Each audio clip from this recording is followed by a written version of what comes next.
Selamat pagi.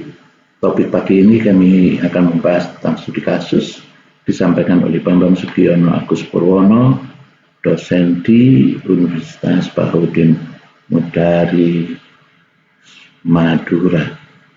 Adapun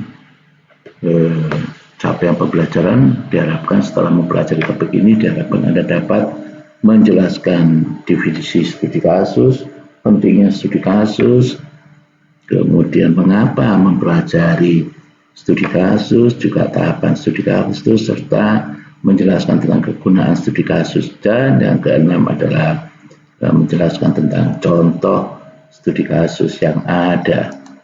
Adapun definisi tentang studi kasus atau metodologi studi kasus adalah pendekatan penelitian yang melibatkan pemeriksaan mendalam dan terperinci terhadap satu kasus atau sejumlah kecil kasus dalam konteks kehidupan nyata atau sehari-hari.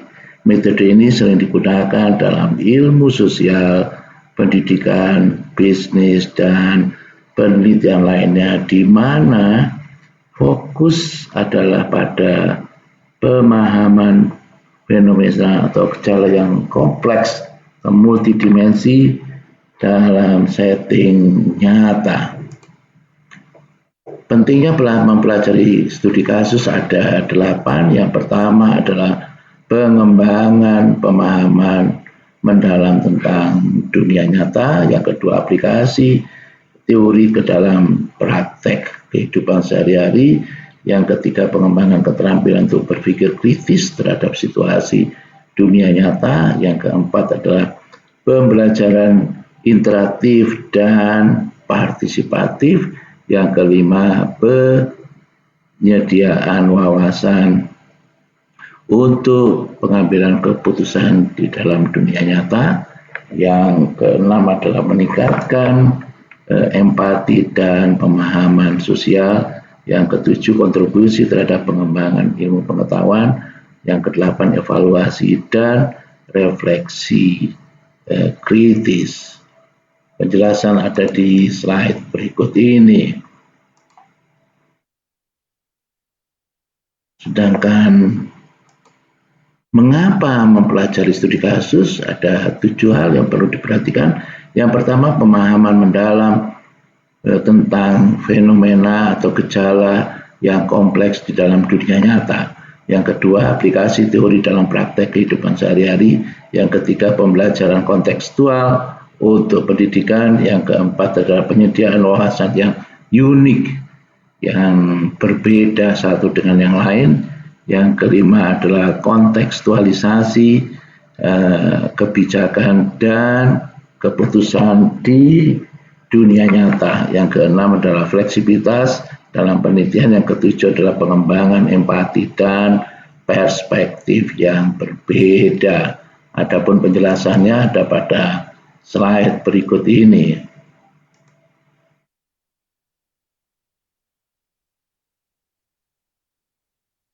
Adapun tahapan dalam studi kasus ada 6 tahapan. Yang pertama, pemilihan kasus. Yang kedua, pengumpulan data. Yang ketiga, analisis. Yang keempat adalah penarikan kesimpulan. Yang kelima adalah evaluasi dan refleksi. Yang keenam adalah rekomendasi dan implikasinya.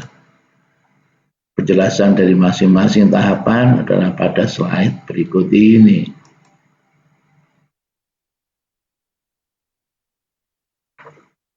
Adapun kegunaan dalam mempelajari studi kasus ada 4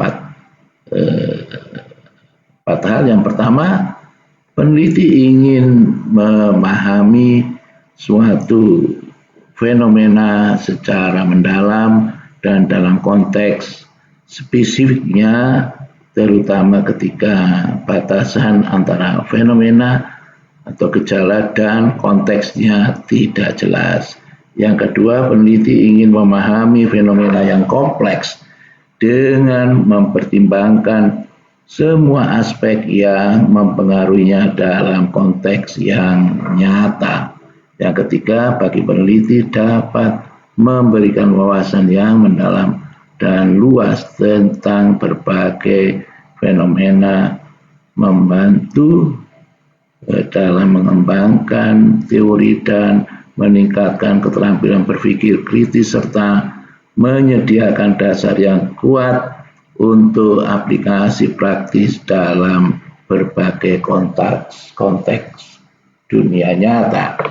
Yang keempat, bagi peneliti dapat memperkaya pemahaman teoritis tetapi juga memberikan alat praktis yang dapat diterapkan dalam berbagai situasi nyata serta membantu mengembangkan keterampilan analitis, kritis, dan keputusan yang lebih baik serta mendorong pembelajaran yang lebih dalam dan partisipatif. Adapun batasan daripada studi kasus adalah ada 3 generalisasi, subjektivitas, dan kompleksitas. Adapun generalisasi adalah penemuan dari satu kasus single atau sejumlah sedikit kasus tidak dianjurkan untuk mengeneralisasi ke populasi yang lebih luas. Subjektivitas adalah peneliti ada kecenderungan bias dan interpretasinya dapat mempengaruhi keluarannya. Yang ketiga adalah kompleksitas, mengelola dan menganalisis sejumlah data kuantitatif yang sangat banyak dapat merupakan salah satu tantangan tersendiri. Adapun berikut adalah contoh studi kasus di mobil Lexus di Amerika Serikat. Ada 4 aspek. Yang pertama adalah recall karena masalah keamanan. Begitu di launching mobil Lexus ini sering terjadi penyimpangan terhadap operasi sehingga perlu ditarik untuk diperbaiki ulang seluruh mobil yang diekspor ke Amerika. Yang kedua, strategi pemasaran Lexus di Amerika Serikat, yaitu mobil-mobil di Amerika itu ada kecenderungan cc yang tinggi, yang besar, 6.000 cc, tapi Lexus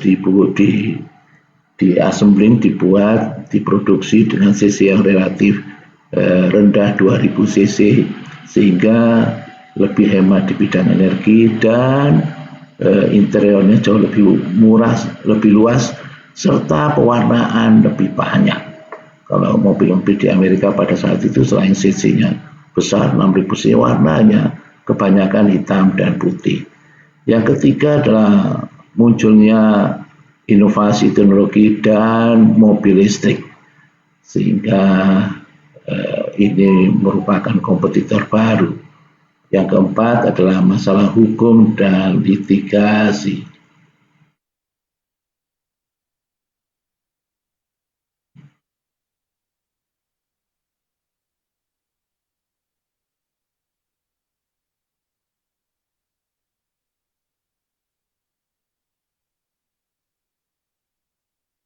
Penjelasannya dari masing-masing aspek adalah berikut ini. Sedangkan aspek di kasus yang lain tentang mobil Lexus ada 5. Yang pertama adalah brand positioning and market strategy, yaitu penetrasi pasar terhadap mobil-mobil mewah, fokus terhadap pengalaman daripada pelanggan. Krisis manajemen, yaitu merecall krisis mobil Lexus, kemudian berkaitan dengan respon dan recovery. Yang ketiga adalah inovasi dan teknologi munculnya mobil-mobil hybrid, yaitu berbahan bakar fosil dan elektrik. Yang kedua adalah fitur-fitur keamanan yang lebih canggih. Yang keempat adalah kompetitif analisis, yaitu tantangan dan kompetisi yang cukup ketat, pergeseran pasar. Yang terakhir adalah keberlanjutan dan peramalan di masa mendatang, yaitu munculnya mobil listrik dan evolusi terhadap merek. Penjelasan lebih rinci ada pada slide berikut ini. Dan ini adalah contoh daripada mobil Lexus yang sisinya jauh lebih rendah. Ini mobil Ford pada saat itu. Ini adalah mobil Ford yang lain. Juga Hyundai munculnya mobil listrik. 7 aspek berkaitan studi kasus yang lain, yaitu studi kasus Lion Air. Studi kasus Lion Air merupakan salah satu low cost carrier terbesar di Indonesia yang mempunyai aspek banyak berkaitan dengan kasus ini, yaitu berkaitan industri penerbangan yang meliputi strategi bisnis, manajemen krisis, isu-isu keamanan, dan tantangan di bidang regulasi. Jadi ada 7. Yang pertama berkaitan dengan company background and growth, berkaitan dengan company background and growth. Yang kedua berkaitan tentang bisnis strategi. Yang ketiga berkaitan dengan operasional, tantangan operasional. Yang keempat berkaitan dengan manajemen krisis. Yang kelima berkaitan dengan aturan dan hukum. Yang keenam berkaitan dengan